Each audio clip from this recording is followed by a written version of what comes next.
समझ नहीं आ रहा अपने सैलरी इंक्रीमेंट का क्या करूं। बेटा इतना क्या सोच रहा है? अपने म्यूचुअल फंड्स के एसआईपी का टॉप अप करा ले। This is the right time. क्या? समझ में नहीं आया। बेटा इतना क्या सोच रहा है? अपने म्यूचुअल फंड्स का एसआईपी टॉपअप करा ले। This is the right time. आप समझा।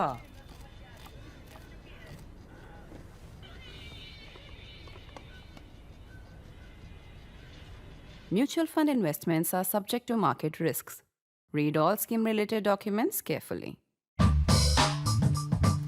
This is the anniversary of the emergency. Very important landmark in our country's history, particularly in our country's post-independence history. It was an event which challenged our constitution, our freedoms, and there are events being held across the country to observe this. Now, the fact is that the emergency, all of us regret the fact of the emergency. A lot of people suffered during the emergency. Everybody, including those whose party brought in the emergency, have since then said that this was a bad idea and there should never be another emergency. All of that is true. The important thing for us to talk about today is the long-term impact that the emergency had on our politics and how it has defined our lives since then and will continue to define. Because many things happened as a result of the emergency, many of them intended, many unintended. So it was the law of unintended consequences that is playing out now even more than what was intended, because those with the intention of the emergency have gone. They were swept away by the tide of history immediately, and even when they were rehabilitated, they had already suffered heavy damage. That's also the point that Amit Shah made in his speech.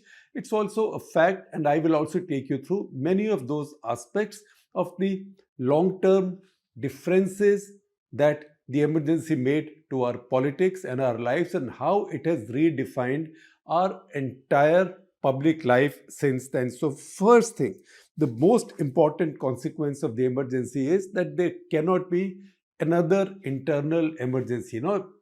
Rulers, if they want to be dictatorial, they can use 100 different methods to bring in dictatorships or dictatorial powers. But the method of internal emergency, the ploy of internal emergency, is not available now, because after the emergency, when Mrs. Indira Gandhi, lost power and the Janata Party took over, Janata Party government took over under Morarji Desai, they decided to re-amend the constitution. Now, some of the amendments to the constitution were toxic. Toxic as in the 42nd amendment that Mrs. Gandhi had carried out. That was called the mini constitution. That pretty much suspended all our fundamental rights, sort of replaced them with fundamental duties, which was never the intention. That was just a directive principle. That was privileged over fundamental rights. Many other changes were made. So these were to go.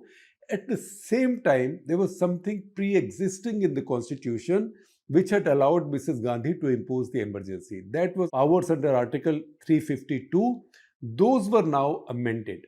Under Article 352, pre-emergency, the government could impose a national state of internal emergency if threatened by internal strife, trouble, challenges, whatever they saw as an internal threat to the integrity and stability of India. Now this was rewritten so that the only way government can impose internal emergency, besides of course if there is war, that is external emergency.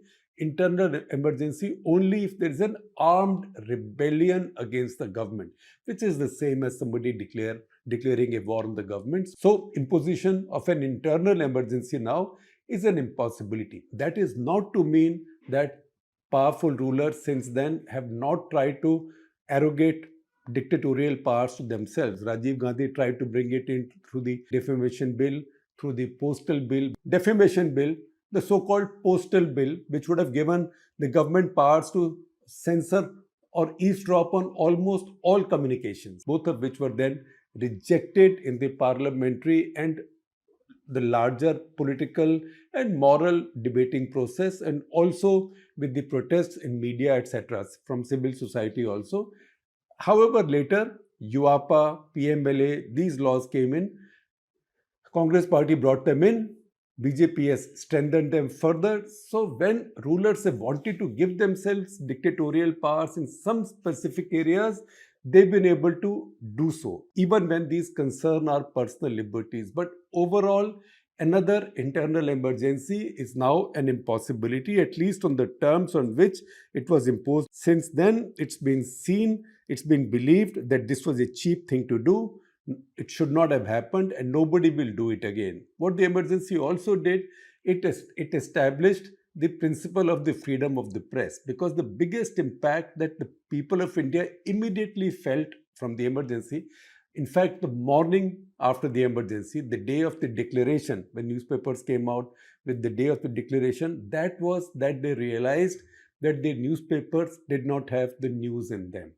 In some cases, did not even have the views in them. Some papers, including the Indian Express, carried blank editorial sections to show that the editorial that they wanted to write cannot be published. So they had left that space blank as a kind of a silent protest. So a public revulsion to censorship built in. And it was then through the emergency, through that sentiment, that a social contract came into being between the people of India and the Indian journalists. And that social contract was, we did not like it. People of India saying, we did not like it.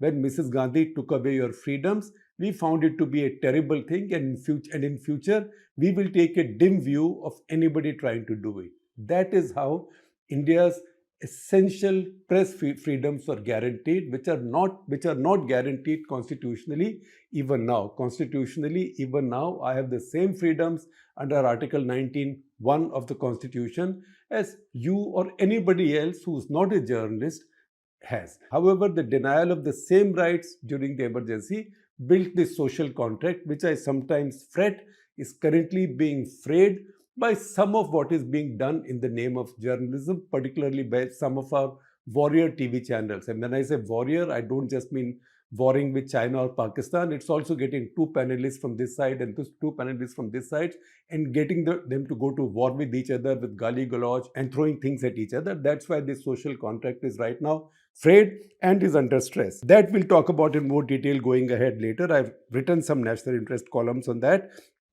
We'll share some copies with you. However, let's look at some of the political consequences, larger political consequences. The Congress Party's total control on Indian politics was demolished. Until then, Congress Party was always in power. When it lost power, usually it happened in a state. Then it used constitutional powers under Article 356 of the Constitution to dismiss that state government. Mrs. Gandhi did that routinely. It was almost impossible for a non-Congress government to survive. Nehru had started this with Kerala government in the late 50s. And since then, any party in power, which until 1977 was only the Congress. So after that, the Janata Party came to power, which was a kind of a coalition, but although coalesced into one party, which was Congress O for organization, the old Congress Party, which Indira Gandhi had left behind to set up her own Congress I, the new party. That one, Lokdal, Socialists, and the Janasangh, which was the parent in a way, or maybe precursor of Bharatiya Janata Party. All four of them came together as Janata Party.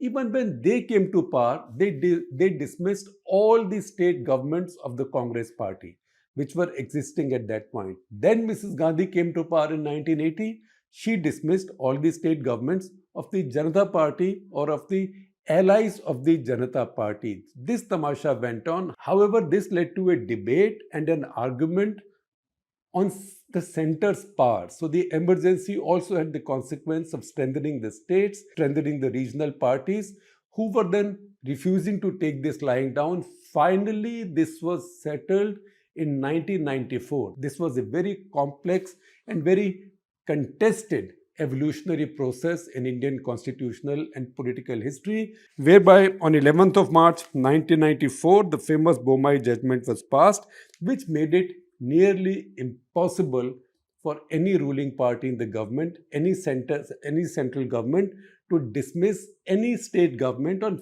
flimsy grounds. In fact, now the test for dismissing a state government is so high that it almost never happens unless it becomes an impossibility to let a state government run. Ultimately, this also became a consequence of the excessive of the emergency. Third, maybe I should have called it the first. A very important consequence of the emergency was the legitimization of the RSS. Until then, the RSS, it was a serious organization. It was a voluntary organization. It ran shakhas everywhere. It was never seen as a big political force. Also, it did not have that large moral authority without which you cannot acquire power in a country like India, in such a large and complex country like India. Mrs. Gandhi, by particularly going after the RSS, why she did that, I don't quite understand, because much of her pain had come not from the RSS and Janasangh at that point, it had come from socialists, because after all, it was a socialist, a Lohiyite, Raj Narayan, who had filed the case against her in Allahabad High Court, her election petition, which she lost and where she was initially disqualified. Then, in a qualified stay, Supreme Court vacation judge Justice Krishna Iyer let her continue as Prime Minister, although she would not have the right to vote as an MP in Parliament. That ultimately led to the emergency. That challenge was filed against her by Raj Narayan, who was a Lohiyite of the Socialist Party. The railway strike was led by George Fernandez from the Socialist Party. Movement against corruption, against prices, starting in Gujarat and then spreading to Bihar, and finally coming under the leadership of Jayaprakash Narayan. Jayaprakash Narayan was again a socialist. So why Mrs. Gandhi focused so much on the RSS is something that would normally mystify you. I think, however, that she had to find a moral justification for the emergency, and that moral justification had to be based in her politics, which was politics of her kind of socialism on the one hand, and then secularism. And then she painted RSS as a threat to secularism and thereby a threat to herself and threat to India. And that's the reason RSS was particularly targeted. About 110,000 people were detained during the emergency under those draconian laws, MISA, Maintenance of Internal Security Act. You could be in jail forever without trial. And most of these people were in jail for 19 months of the emergency or thereabouts. So I would say the BJP, which was then Janasangh, did not even have that many leaders at that point of time for Mrs. Gandhi to arrest. So she went after almost anybody of any prominence from the RSS. So of the 110,000 people, I don't know the exact count, but a vast majority were from the RSS. Two things happened as a result. Number one, just by being in her jail, RSS acquired a halo and national respectability. Second, because the RSS leaders, key RSS people, and the key socialists and others, even Akali the leaders, and leftists, communists, Sitaram Yechuri and Prakash Karat were also in jail. They were in the same jail, spending time together, playing volleyball, football, chess, playing cards, whatever, to while away time. But what would politicians do when they have so much free time in jail? They will talk politics. And that's how these bonds came up. And that's how this great socialist RSS convergence came in. It wasn't smooth. It led to a breakup later. The Janata Party government, in fact, broke up on the question of what is called dual membership, because those who came in from the socialist background, they said that our party colleagues, Janata Party colleagues who've come from the Janasangh, they cannot continue to be members of the RSS because that becomes dual membership. They have to be members only of one party. Because the Janasangh people were not willing to give up their RSS affiliation, that became the excuse for the socialists to break up the Janata Party government. So it's not as if this issue was settled in one day, but it started an evolution. Also remember, Jayaprakash Narayan, who was a prominent socialist leader, a leader of the hard socialist left, he became the leader of the entire anti-emergency movement. He was hailed as Lok Nayak, and that is how he also gave legitimacy to the RSS and to the Janasangh. That fast-forwarded the growth of the RSS/Jansang, and then BJP now into a national party, a party with a large enough pan-state footprint to now rule India with a majority. This process started during the emergency. If the emergency had not sanctified the RSS, this would not have happened. Second, even after the emergency, Congress won two majorities. One in 1980 under Mrs. Gandhi, second in 1984 under Rajiv Gandhi. However, even when Congress party won majorities now, it did not have the same total power in the country as it did before the emergency, because by this time, thanks to the emergency, a new cadre of opposition leaders had come up across the country, and also regional parties were much stronger and much more questioning. Remember, NTR's party in Andhra Pradesh came up in Indira Gandhi's post-1980 term. In the emergency, we saw the judiciary completely collapse. We saw all other institutions completely collapse. It's again one of the positive impacts of the emergency that since then, institutional checks and balances have been stronger and more durable. They are not perfect, and very often they are shaken, but sometimes they are also stirred into action. Sorry, James Bond, wrong place to draw from you. But that is the situation right now. There are many times when you feel frustrated with the Supreme Court, for example. But every now and then, it gives you a judgment like the abrogation of the anonymous electoral bond. So if institutions have not fully keeled over, even after 50 years, when you are under a third successive strong government run by the same prime minister, that tells you that the emergency also left some durable strength in our institutions. Next point, the emergency laid the seeds of coalition culture in the country. Because the Janata Party government in 1977, it did not last that long, but it was the first coalition to rule India. Before that, in the 60s, we had seen some state-level coalitions called Sanयुkt Vidhayak Dals, but those were very unstable, very incoherent. They were not cohesive at all, and also using Article 356, Mrs. Gandhi was able to get rid of them very fast, particularly as their constituents were squabbling amongst themselves. Janata Party was the first attempt for a cohesive coalition by calling it one party. It did not last, but that experiment kept coming back. So some of the governments that came back subsequently, governments helped by the BJP and the left from outside, say VP Singh's government in 1989-1990, or after that, the three Vajpayee coalitions, one very short lasting, but two others. These had their roots in the Janata government of 1977, Janata Party of 1977, which effectively was formed during the emergency in Mrs. Gandhi's jails. That's how, after some unstable coalitions, India had nearly 20 years of stable coalition rule, and under that stable coalition rule, India actually had its highest rate of growth, even higher than it's been in the last 11 years. There were also some important foreign policy changes. For example, Mrs. Gandhi had this really frosty relationship with the US, particularly after 1971. Her interactions with Richard Nixon, those are well documented, the Nixon-Kissinger tilt era. Now, Morarji Desai reached out to the US and he visited Washington to meet Jimmy Carter, and Jimmy Carter also visited India. That was a US presidential visit to India after a very long time. That opening on foreign policy did take place. As I told you earlier, the state's assertion on federalism now started. And there was a very good reason, because earlier states talked about it, but they were afraid that if we talk too much, our government will be dismissed without giving any reason.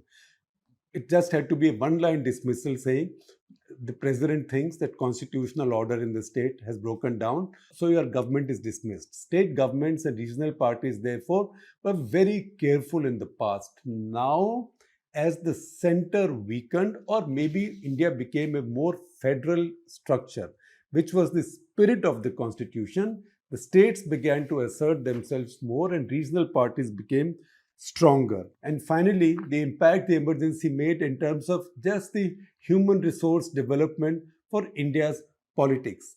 Every political leader that you see today, or that you've seen in the last 10, 20, 30, 40, 50 years, particularly in the opposition, has come out of Mrs. Gandhi's University of the Emergency.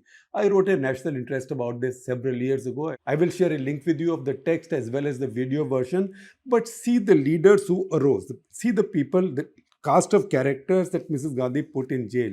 Atal Bihari Vajpayee, L.K. Advani, Murli Manohar Joshi, Arun Jaitley, Rajnath Singh, Ravi Shankar Prasad, Lalu Prasad Yadav, Mulayam Singh Yadav, Nitish Kumar, Ramvilas Paswan, Sushil Modi, H.T. Devegowda, George Fernandez, Charan Singh, Prakash Singh Badal, B.S. Yediyurappa, Kalraj Mishra, late Anant Kumar, late Chandrasekhar, Siddaramaiah, Shankar Singh Waghela, Sitaram Yechury, Prakash Karat, Vijay Scindia, Biju Patnaik, Vijay Kumar Malhotra, Vijay Goyal, Nanaji Deshmukh, Maharani Gayatri Devi, and the list can go on. Kalyan Singh, Prakash Javadekar, even M.K. Stalin, T.R. Balu of DMK, not just them, but four of the so-called young Turks of the Congress party who were in the Congress party and MPs, some of them MPs, Chandrasekhar, Ramdhan, Mohan Dharia, Krishan Kant, all four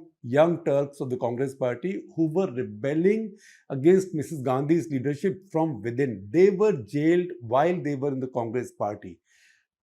All of them became something in the course of time. In fact, if you do a quick count, just look at the prime ministers, Atal Bihari Vajpayee, Chaudhry Charan Singh, H.T. Devegowda, Chandrasekhar, they all became prime ministers. They were all in Mrs. Gandhi's jail during the emergency.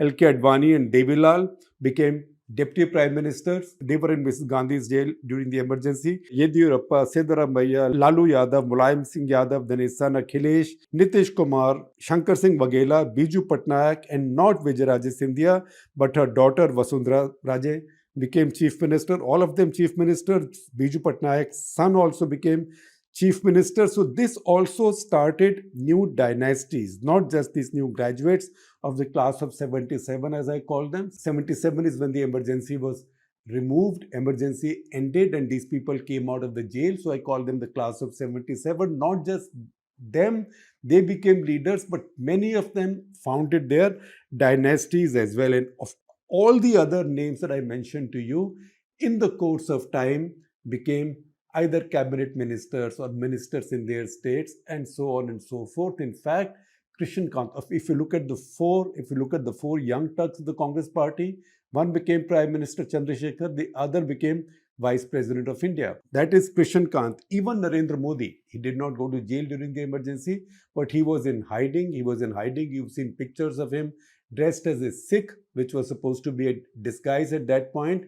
And Kumi Kapoor, in her book on the emergency, notes that when Subramaniam Swamy, who was in a way hiding from the emergency, went to Ahmedabad, the young man who came to receive him was none else than Narendra Modi. So in some ways, he is also a product of the same University of the Emergency, as is Subramanian Swamy. So if you look at the history, if you look at the political history of India, in conclusion, the first lot of our leadership from all parties came out of the freedom movement. In the freedom movement, Congress party was this big tent which had people of the left, people of the right. Some then wanted to use more militant methods. They broke away like Subhash Chandra Bose. Some wanted to be on the right.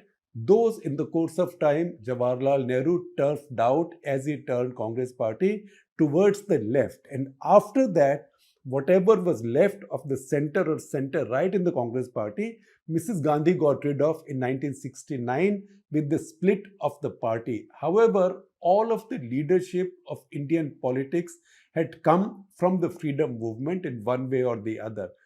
All of that changed dramatically after 1977. So first generation of India's political leaders came from the school of the freedom movement.